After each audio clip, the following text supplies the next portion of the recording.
everything happened in your life.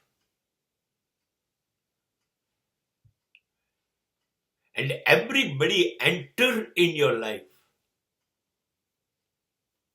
Everybody will take exit from your life.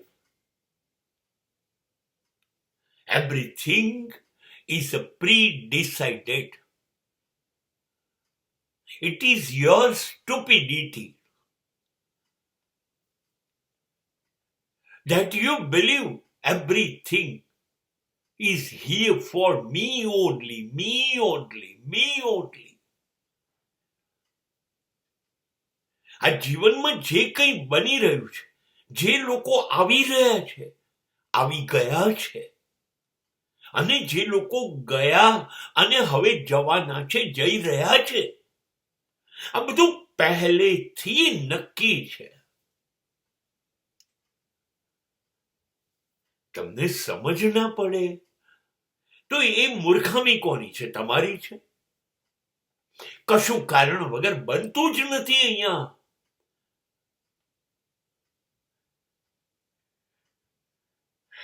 તમે માની લો છો, તમે ભરોસો કરી લો છો, એ ભૂલ કોની છે? તમારી છે.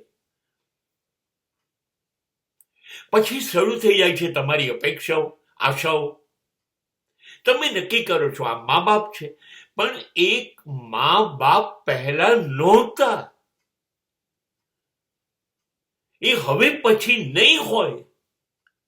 આ પત્ની છે, એ પહેલા પત્ની નહોતી.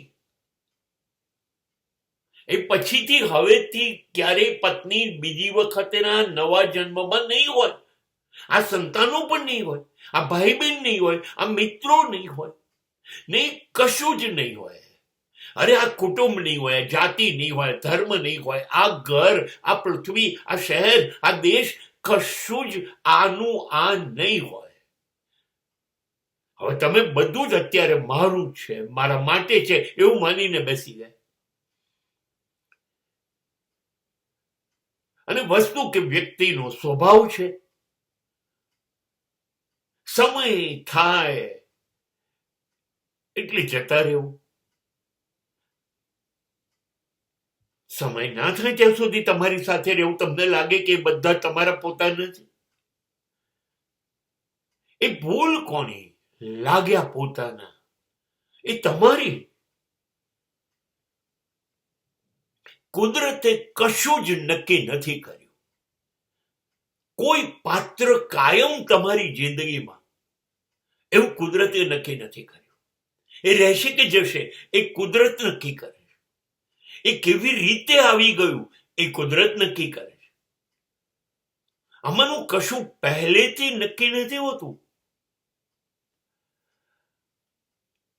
બધું જ એક્સિડેન્ટલ છે. આપણી ભૂલ છે, આપણી ભૂલ છે. આપણે આપણા સિવાયના આપણાને આપણા ગણ્યા એ બેવકૂફી કોની? આપણે પારકાને પણ આપણા ગણ્યા એ મૂર્ખામી કોની? તમારી છે. બસ જે ટેમ્પરરી છે, થોડાક સમય માટે છે, એને તમે પરમેનન્ટ કાયમ માટે ગણો. એ ભૂલ કોની? તમારી.